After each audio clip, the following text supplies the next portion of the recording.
नमस्कार दोस्तों, आपका फिर से स्वागत है। उजाला कोचिंग सेंटर टेस्ट सीरीज क्रम में 62 टेस्ट हो चुके हैं और 63वां टेस्ट जो कि 4 दिसंबर को हुआ था, उस 63वें टेस्ट के जो 20 प्रश्न थे मनोविज्ञान के, अवन पब्लिकेशन धीर सिंह भाई सर की जो मनोविज्ञान की गाइड है, उसमें से जो प्रश्न लिए जाते हैं उनमें से 20 प्रश्न की व्याख्या हम आज करेंगे। और ये नया बैच जो शुरू हुआ है 4 दिसंबर से, नए बैच का जो पहला टेस्ट था, टेस्ट सीरीज क्रम में टोटल 63वां टेस्ट, और इस नए बैच का पहला टेस्ट जो कि 4 दिसंबर को हुआ था, और पहले बैच के जो पहली यूनिट थी, उस पहली यूनिट बाल विकास में से जो 20 प्रश्न लिए हमने, उस 20 प्रश्नों की हम व्याख्या करेंगे। ज्यादा समय व्यस्त ना करते हुए डायरेक्ट अपने प्रश्नों पर चलते हैं। इन प्रश्नों को आप ध्यान से समझना और कोशिश करना इन प्रश्नों को लिखने की। अगर लिख रहते हैं तो भविष्य में आपका काफी कुछ कॉन्सेप्ट क्लियर हो जाएगा। और चलिए प्रश्नों पर चलते हैं। फर्स्ट क्वेश्चन है कि लिखना किस प्रकार के विकास में सम्मिलित करेंगे। लिखना जो है वो किस प्रकार की, क्योंकि यहाँ पर संवेगात्मक विकास, मानसिक विकास और शारीरिक विकास तथा मनोगत्यात्मक विकास लिया है, तो जो लिखना है वो द नंबर ऑप्शन में लिखा है ना, जो मनोगत्यात्मक विकास, उसी में सम्मिलित करेंगे। लिखना हो गया, नृत्य करना हो गया, दौड़ना हो गया या चलना हो गया, तो ये मनोगत्यात्मक विकास में सम्मिलित करेंगे। और जो संवेगात्मक विकास होता है, जैसे संवेग होते हैं ना, प्रेम, क्रोध, भय वगैरह, और जो मानसिक विकास होता है, मानसिक विकास में किसको सम्मिलित करेंगे, चिंतन को, तर्क को, कल्पना शक्ति को या स्मृति को, समस्या समाधान को या जिज्ञासा को, बुद्धि प्रत्यक्षीकरण आदि को हम मानसिक विकास में सम्मिलित करेंगे। और जो शारीरिक विकास है, तो शारीरिक विकास जैसे अपने हड्डियों का विकास, अपने ऊंचाई वगैरह, भार हो गया, मांसपेशियां वगैरह हो गया, ग्रंथियों का विकास हो गया, तो हाथ पैरों का विकास, मतलब ये जो शारीरिक अंगों का जो विकास होता है उसको शारीरिक विकास में सम्मिलित करेंगे। तो फर्स्ट क्वेश्चन का राइट आंसर क्या होगा, द नंबर, मनोगत्यात्मक विकास। सेकंड नंबर क्वेश्चन है, निम्नलिखित में से बाल विकास के सिद्धांतों में से नहीं है। तो यहाँ पर 4 सिद्धांत दिए गए हैं, जिनमें से एक सिद्धांत जो अलग तरीके से दिया गया, गलत तरीके से दिया गया है, तो उसकी पहचान करनी है। ए नंबर ऑप्शन है सतत विकास का सिद्धांत, ये बिल्कुल सही है। बी नंबर ऑप्शन है अंगों की गति में समानता का सिद्धांत। सी नंबर ऑप्शन है सामान्य से विशिष्ट क्रियाओं का सिद्धांत। और द नंबर ऑप्शन है केंद्र से दूर की और विकास का क्रम सिद्धांत। तो जो 2 नंबर क्वेश्चन है, इसका बी नंबर ऑप्शन है, ये बिल्कुल गलत है और उसका अपने को सिलेक्शन इसी का करना है, क्योंकि अंगों की गति में विभिन्नता का सिद्धांत होता है। जैसे कि सिर का विकास पहले होता है और हाथ पैर का विकास अंत में होता है, तो यानी कि उनमें विभिन्नता पाई जाती है। किसी का विकास पहले होता है, किसी का जल्दी होता है, तो किसी अंग का विकास बाद में होता है। सभी अंगों का विकास एक साथ नहीं होता, तो धीरे धीरे मतलब कि इनका विकास क्रम में जो है वो विभिन्नता पाई जाती है। नेक्स्ट क्वेश्चन नंबर 3 है, वह गुण जो पहली पीढ़ी में दबा रहता है वह समाप्त नहीं होता, बल्कि बाद की पीढ़ियों में सदस्यों में दिखाई देता है, तो यह कौन सा सिद्धांत है।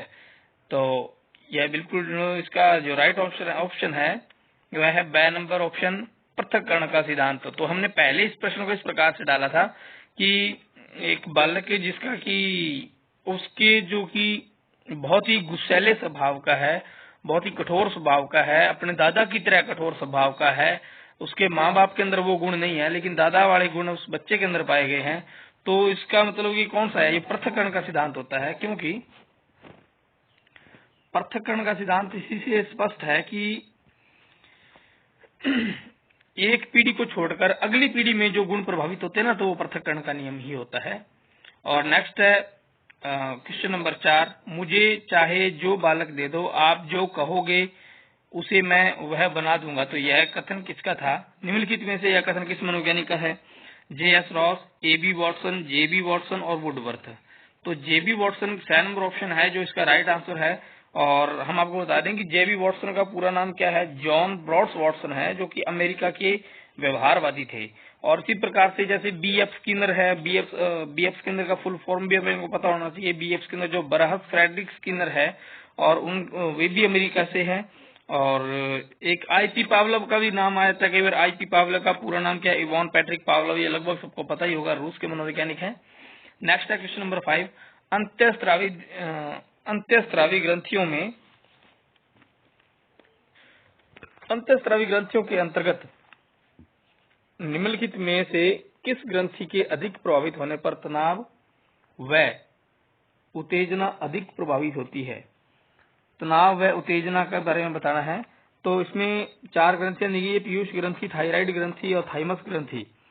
तो जो पीयूष ग्रंथि है ना, पीयूष ग्रंथि के कम सक्रिय होने पर व्यक्ति बौना हो जाता है और अधिक सक्रिय होने पर व्यक्ति लंबा हो जाता है।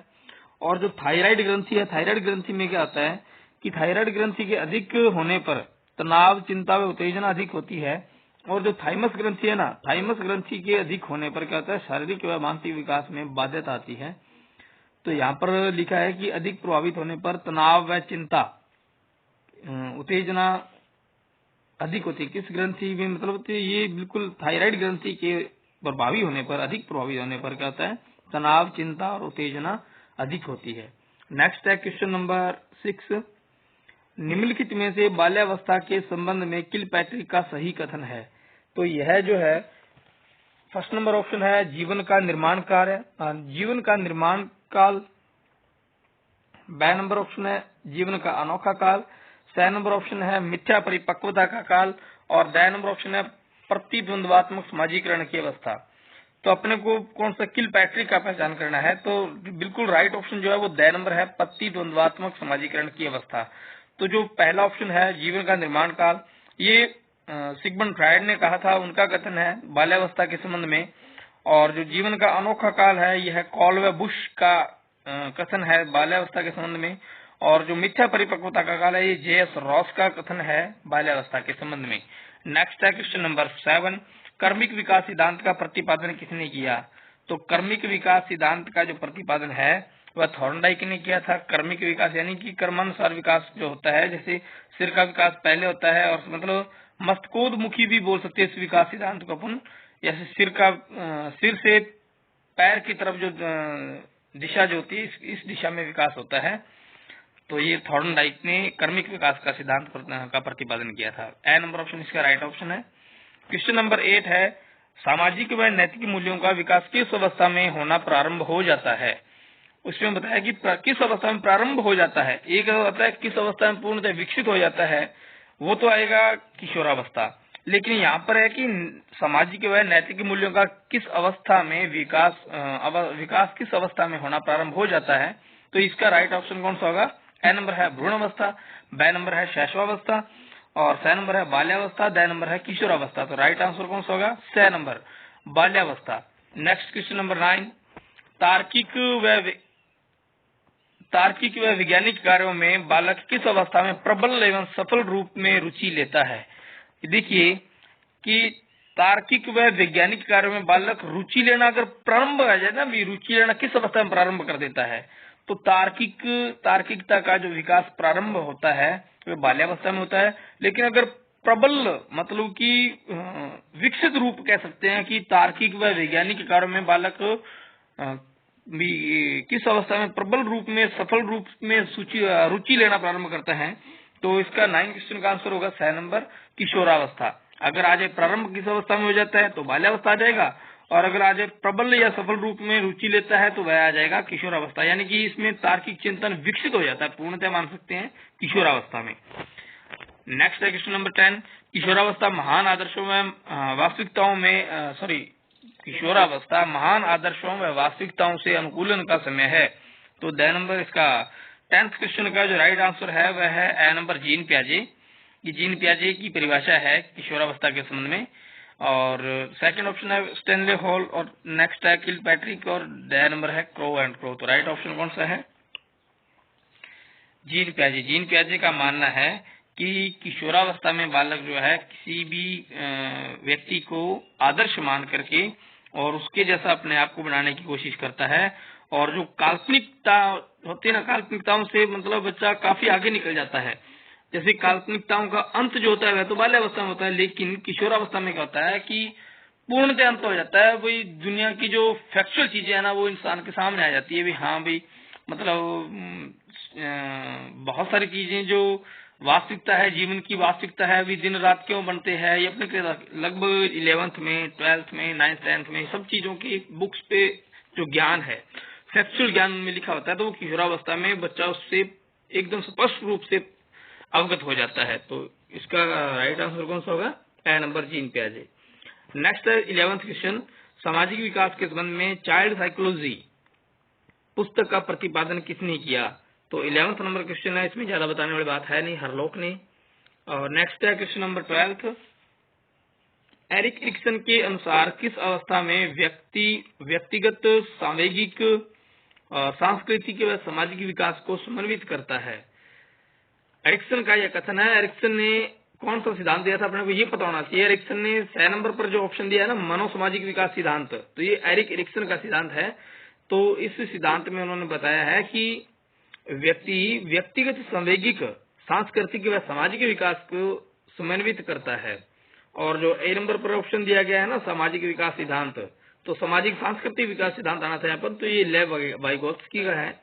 और सामाजिक अधिगम सिद्धांत जो है, सामाजिक अधिगम विकास सिद्धांत जो है, ये अल्बर्ट बांडुरा का है। और 6 नंबर पर जो दिया है मनोसामाजिक विकास सिद्धांत, जो इस आंसर क्वेश्चन का राइट आंसर है वह एरिक एरिक्सन का है। और जटिल समाजीकरण सिद्धांत ये तो हमने ऐसे ही डाल दिया, तो ये रॉन्ग ऑप्शन है। तो इसका आंसर होगा 6 नंबर, मनोसामाजिक विकास सिद्धांत। नेक्स्ट है क्वेश्चन नंबर 13। संवेगों की हिंसात्मक अभिव्यक्ति बालक किस प्रकार से करता है? भय, प्रेम, चिल्लाना या हर्ष? तो मतलब कि जब शिशु होता है या बालक होता है ना, वो किसी को ऐसे मतलब कि जो उसके संवेग होते हैं ना, वो किसी से लड़ाई झगड़ा तो करके किसी से भी खतरनाक तरीके की फाइटिंग तो नहीं कर सकता है। हाँ, अपने हम उम्र के बच्चों से कर सकता है, लेकिन वो अपना गुस्सा या फिर अपना मतलब कि जो उसके संवेग उनको किस प्रकार से हिंसात्मक रूप में अभिव्यक्ति करता है, तो वो रो करके करेगा, चिल्ला करके करेगा, या फिर क्रोध में भी करेगा, या किसी को काट लेना होता है ना, तो वो भी इसमें आ जाएगा, हिंसात्मक अभिव्यक्ति में आ जाएगा।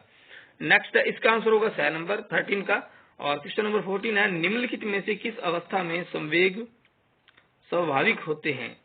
तो संवेग स्वाभाविक किस अवस्था में होते हैं? 14th क्वेश्चन का राइट आंसर होगा शैशवावस्था। ए नंबर ऑप्शन है शैशवावस्था, बी नंबर है बाल्यावस्था, सी नंबर है उत्तर बाल्यावस्था और डी नंबर है किशोरावस्था।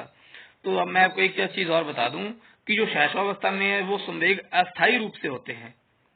शैशवावस्था में संवेग अस्थायी रूप से होते हैं, बाल्यावस्था में संवेग स्थिर व निश्चित हो जाते हैं, और किशोरावस्था में संवेगों में तीव्र परिवर्तन आता है। कैसे कि किशोरावस्था का संवेगात्मक जीवन उग्र होता है। ये रॉस ने भी कहा था, जे.एस. रॉस ने किशोरावस्था के बारे में, संवेगात्मकता के बारे में कहा है कि किशोर का संवेगात्मक जीवन उग्र होता है। और एक इसमें शीर्ष में है कि संवेगों में आंधी व तूफान की अवस्था, जैसे कि इसमें आंधी व तूफान की अवस्था क्यों कहा जाता है? संवेगात्मक विकासों के संवेगों के संबंध में किशोरावस्था के बारे में आंधी व तूफान की अवस्था क्यों कहा गया है? क्योंकि इसमें अत्यधिक बालक जब ज्यादा ही मतलब किसी से अपने आप से या किसी से नाराज रहता है, तो उसमें उत्तेजना भी ज्यादा होती है, और आत्महत्या क्या जैसे उदाहरण है, तो वो इसी प्रकार से आ जाता है कि संवेग बहुत ही उग्र होते हैं, है ना। नेक्स्ट है क्वेश्चन नंबर 15। जीन पियाजे ने नैतिक विकास सिद्धांत कब दिया? तो नैतिक विकास सिद्धांत जो जीन पियाजे ने दिया था वो 1930 में दिया था। और इसका राइट ऑप्शन कौन सा होगा? जो जीन पियाजे ने नैतिक विकास सिद्धांत दिया था वो 1932 में दिया था। इसका राइट आंसर कौन सा होगा? 1932। और एक चीज मैं और बता दूं कि जो कॉलरबर्ग ने भी नैतिक विकास सिद्धांत दिया था, लेकिन कॉलरबर्ग ने जो नैतिक विकास सिद्धांत दिया था वो 1969 में दिया था। आपकी कंफ्यूजन दूर हो चुकी है, मुझे उम्मीद है। कई बच्चे इसमें कंफ्यूज होते हैं कि हाँ जी सर जी, नैतिक विकास सिद्धांत तो कॉलरबर्ग ने दिया था। नैतिक विकास सिद्धांत कॉलरबर्ग ने भी दिया था, लेकिन कॉलरबर्ग ने उसको और ज्यादा विकसित रूप देने की कोशिश की थी। और नैतिक विकास सिद्धांत जीन पियाजे ने 1932 में दिया और 1969 में कॉलरबर्ग ने भी दिया था। नेक्स्ट है क्वेश्चन नंबर 16। निम्नलिखित में से सूक्ष्म पेशीय कौशल का उदाहरण है। तो सूक्ष्म पेशीय कौशल कैसे कि छोटे स्तर पर जो पेशीय क्रियाएं करता है ना बालक, जैसे कि लिखना होता है, तो ये सूक्ष्म पेशीय कौशल में आ जाएगा लिखना। और अगर टहलना आ जाएगा, व्यायाम करना आ जाएगा या जूडो आ जाएगा, तो ये किस में आ जाएगा? स्थूल पेशीय कौशल में आ जाएगा, है ना। ए नंबर ऑप्शन इसका राइट आंसर है। और जो बैस है 3 जो ऑप्शन है ना, ये तीनों लास्ट वाले 16th क्वेश्चन के, तो ये तीनों किसमें आ जाएगी? स्थूल पेशीय कौशल में। इसको उल्टा भी दिया जा सकता है, एक स्थूल पेशीय कौशल का ऑप्शन भी दिया जा सकता है और 3 ऑप्शन दिए जा सकते हैं सूक्ष्म पेशीय कौशल के। तो इस चीज को समझना है कि जैसे छोटे स्तर पर पेशीय कौशल की क्रियाएं जब बालक करता है तो वो तो आ जाएगा सूक्ष्म पेशीय कौशल। और जो बड़े स्तर पर अब टहलना होता है, तो वो टहलना का मतलब चलकर करेगा ना, पूरी बॉडी का उसका मूवमेंट होगा। तो और व्यायाम करेगा तो भी पूरी बॉडी का मूवमेंट होगा, और जूडो खेलेगा तो भी पूरी बॉडी में मूवमेंट होगा। तो बड़े स्तर पर जो पेशीय कौशल क्रिया आती है उसको स्थूल पेशीय कौशल बोलते हैं, ध्यान रखना। नेक्स्ट है क्वेश्चन नंबर 13 नंबर क्वेश्चन जो अपने टेस्ट में थोड़ा इसमें मिस्टेक हो गई थी कि लास्ट वाला जो ऑप्शन था उसमें फ्राइड लिख दिया था, इसको थोड़ा ध्यान से देखिए, यहाँ पर हमने सही करके डाला है इस प्रश्न में, प्रश्न को 17 को निम्नलिखित में से असंगत है, यानी कि सिद्धांत दिए गए हैं और उसका प्रतिपादक दिया गया है, अपने को ये इसमें सिलेक्शन करना है कि कौन सा ऑप्शन गलत है, कौन सा प्रतिपादक गलत है कौन सा सिद्धांत का। तो ए नंबर ऑप्शन है भाषा विकास सिद्धांत किसने दिया था, यहाँ पर क्लार्क दिया गया जो बिल्कुल गलत है, और भाषा विकास सिद्धांत का प्रतिपादन किसने किया था, नॉम चॉम्स्की ने किया था। ध्यान रखना, भाषा विकास सिद्धांत से संबंधित क्वेश्चन आ जाए तो उसमें क्या करना होगा, नॉम चॉम्स्की। और बे नंबर है परिपक्वता सिद्धांत किसने दिया था, ये गैसल ने दिया था, बिल्कुल राइट है। और सी नंबर है नैतिक विकास सिद्धांत, यहाँ पर देखिए नैतिक विकास सिद्धांत में कॉलरबर्ग का नाम दिया गया है और वहां पर जीन पियाजे का नाम दिया गया था। दोनों का मतलब कि ऐसा क्वेश्चन नहीं आएगा कि नैतिक विकास सिद्धांत किसने दिया, तो दोनों ऑप्शन वहां पर नहीं आएगा। हाँ, सन का पूछा जा सकता है अलग अलग, तो इस भी चीज का ध्यान रखना। नैतिक तर्कना सिद्धांत आ जाए ना, तो नैतिक तर्कना सिद्धांत आते ही कॉलरबर्ग करना होगा, इसका विशेष रूप से ध्यान रखें। नेक्स्ट है मनोसामाजिक विकास सिद्धांत, एरिक एरिक्सन ऑलरेडी पहले भी आ चुका है। और मैं आपको बता दूं कि जो कॉलरबर्ग ने, जीन पियाजे ने तो नैतिक विकास सिद्धांत दिया था 1932 में, और कॉलरबर्ग ने नैतिक विकास सिद्धांत दिया था 1969 में। और एक चीज और है कि कॉलरबर्ग ने 10 से 16 वर्ष तक की आयु को क्या कहा है, नैतिक तर्कना वर्ष कहा है। क्या कहा है, नैतिक तर्कना वर्ष का है। और जो कॉलरबर्ग ने नैतिक विकास सिद्धांत दिया था उसमें उसने 3 स्तर और 6 अवस्थाएं बताई है ना, इस चीज का भी विशेष रूप से ध्यान रखना है। नेक्स्ट है क्वेश्चन नंबर 18, शैशवावस्था में बालक में कौन सी विशेषताएं पाई जाती है, शैशवावस्था में बालक में कौन सी विशेषताएं पाई जाती है, सहयोग करना, अनुकरण करना, आश्रित होना, और यह सभी। तो बिल्कुल सही है तीनों ऑप्शन ऊपर वाले की शैशवावस्था के अंदर ये तीनों ही विशेषताएं होती है।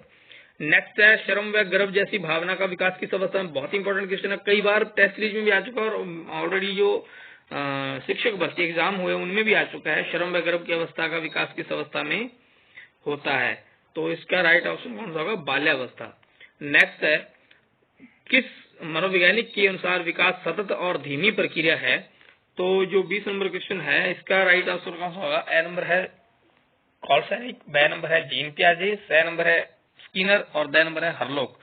तो जो सतत विकास सिद्धांत है वो किसने दिया था, सॉरी विकास को सतत और धीमी प्रक्रिया ये किसने कहा है, हरलॉक ने कहा है। ओके, आई होप आपको बहुत बेहतर तरीके से क्वेश्चन समझ में आ चुके होंगे और इंतजार करें नेक्स्ट क्वेश्चन टेस्ट संख्या 64 का, और अब हम लेकर आएंगे 64वां टेस्ट। ओके, बाय, जय हिंद।